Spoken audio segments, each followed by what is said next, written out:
पूछना चाहती हूँ रीजू दत्ता जी, क्या आप एक राजनीतिक दल हैं तो इसमें कहीं ना कहीं जो भी कहा जा रहा है, अच्छा बुरा सच झूठ, हर चीज की खिलाफत ही करनी है? क्या ये आपका एजेंडा है? और क्या भ्रष्टाचार और परिवारवाद पर दो मत हो सकते हैं किसी के भी इस देश में? नाविका जी, पहले तो आपको टाइम्स नाउ नवभारत के सारे दर्शक और मेरे जितने भी यहाँ पैनलिस्ट हैं उनको बहुत बहुत स्वतंत्रता दिवस के बधाई। जो आज प्रधानमंत्री जी ने कहा, जो 5 प्रण कहा, उस 5 प्रण को लेके तो कोई सवाल नहीं उठ सकता, बट कुछ टिप्पणियां जरूर की जा सकती है। जब माननीय प्रधानमंत्री कहते हैं भ्रष्टाचार और परिवारवाद के खिलाफ, तो मैं एक एक करके कहना चाहता हूं कि ये सुनने में बहुत अच्छा लगता है, पर जब देश 75 साल के बाद, 75 साल की स्वतंत्रता के बाद, जब देश में बेरोजगारी 45 साल में सबसे ज्यादा है, महंगाई आसमान छू रही है और संघीय ढांचा तार तार हो गया है, तो थोड़ा कहीं ना कहीं तो चुभता है देशवासी के तौर पे। अब आता हूं मैं भ्रष्टाचार में जो भी राजनेता लिप्त है उनको आप जेल भेजिए, इसमें कोई द्विमत या दोहरा नहीं हो सकता। पर आपके पार्टी के लोग, हमारे बंगाल में नेता प्रतिपक्ष शुभेंदु अधिकारी ईडी सीबीआई चार्जशीट में है और वो 2 दिन पहले गृह मंत्री के साथ जाके बैठ के चाय पी रहे हैं। आज आपके असम के मुख्यमंत्री Hemant Biswa Sharma ED CBI chargesheet में, शारदा स्कैम में मुख्यमंत्री हैं। आपके मुख्यमंत्री मध्य प्रदेश के शिवराज सिंह चौहान साहब ईडी सीबीआई चार्जशीट मेंशन है, आज मुख्यमंत्री बन के बैठे हैं। तो ये भी सुनने में खराब लगता है। फिर आता हूं मैं वंशवाद और परिवारवाद के ऊपर। उन्होंने कहा वंशवाद और परिवारवाद देश को पीछे लेके जा रहे हैं, बहुत बढ़िया बात है। आप तो आपके पार्टी के सबसे उज्जवल चेहरे हैं जिसको देख के ये देश वोट करता है। तो आपके पार्टी के कुछ नाम गिना देता हूं मैं सर। राजनाथ सिंह जी, पंकज सिंह, कैलाश विजयवर्गीय, आकाश विजयवर्गीय, वेद प्रकाश गोयल, पीयूष गोयल, फडणवीस जी और उनके बेटे देवेंद्र फडणवीस जी, पीके धूमल, अनुराग ठाकुर, वसुंधरा राजे, दुष्यंत सिंह। ये तो कुछ नाम मैंने गिनाए। ऐसे कई एमपीज एमएलएज हैं जो वंशवाद से है और परिवारवाद की राजनीति तो आपके पार्टी के अंदर चल रहा है।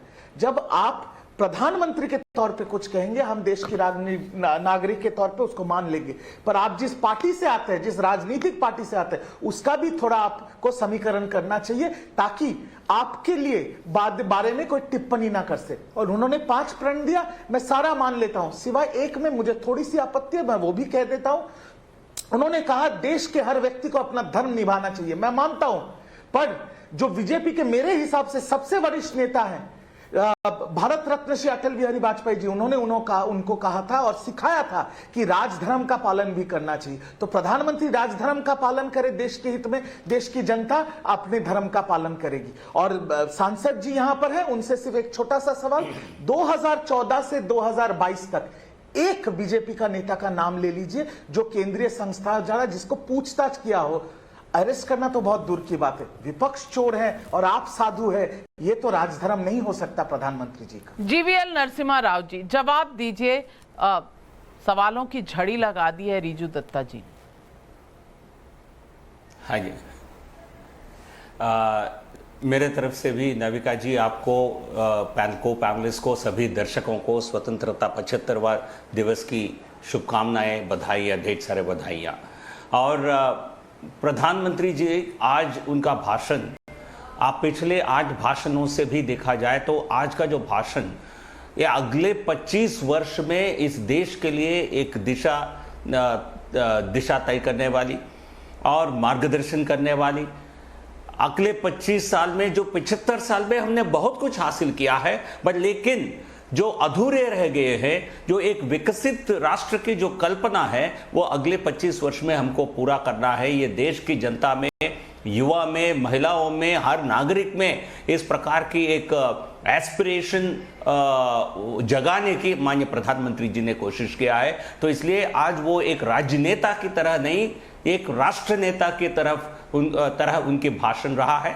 तो मुझे इस बात को लेकर कुछ आश्चर्य है। सोनिया गांधी जी ने एक बयान जारी किया है, वो बयान मैं पढ़ता हूं तो लगता है सोनिया गांधी जी ने भाषण नहीं सुनी है, या जिस व्यक्ति ने उनके लिए स्टेटमेंट ड्राफ्ट किया है उन्होंने भाषण नहीं सुना है, या कांग्रेस पार्टी को अपने ही बात रखने की आदत है, किसी को सुनने की आदत नहीं है। माननीय प्रधानमंत्री जी ने पिछले 75 वर्ष में देश ने बहुत कुछ हासिल किया है और उसके लिए सभी महान भावों को उन्होंने उनके एक तरह से उनको धन्यवाद दिया है।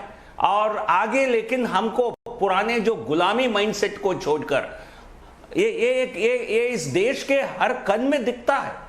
हमको सैकड़ों सालों का जो गुलामी के कारण हम उस तरह की तरक्की नहीं कर पाए जो हम करने के लिए सक्षम है। तो माननीय प्रधानमंत्री जी ने दो टूक शब्दों में कहा कि हमको ये एक नया भारत की कल्पना के लिए, नया भारत को स्थापना करने के लिए हम सबको अपने अपनी जिम्मेदारियों को निभाना है। माननीय प्रधानमंत्री जी ने जो भ्रष्टाचार के खिलाफ और परिवारवाद, भाई भतीजे के वाद के खिलाफ काम करने की जो उन्होंने प्रधानमंत्री जी ने कहा है, इससे एक मैं देख रहा हूं विपक्षी दलों में एक भगदड़ मची है। क्यों इसको लेकर परेशान है? क्या रिजू जी कुछ नाम गिना रहे थे, क्या ममता बनर्जी का नाम नहीं आया हमारे साथ कांग्रेस ममता पार्टी बनर्जी जी का नाम नहीं आया था कि 2 करोड़ रुपए पेंटिंग के लिए उन्होंने लिया है? क्या अभिषेक बनर्जी के नाम नहीं आए हैं? उनके यहां ईडी रेड्स नहीं हुए हैं? तो हम 8 साल में एक ईमानदार सरकार दिए हैं नाविका जी, इसलिए कोई आरोप नहीं लग सकते हम पर, हमारे किसी मंत्री पर कोई आरोप तक नहीं लग सकता है। 8 साल की ये कोई साधारण बात नहीं है। ये एक माननीय प्रधानमंत्री जी एक राष्ट्रभक्त के रूप में काम कर रहे हैं, राष्ट्र निर्माण के काम कर रहे हैं।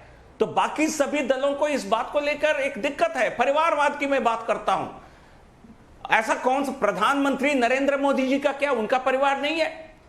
उनके परिवार से कौन किस पोजीशन में है, कोई बता कर दिखाए।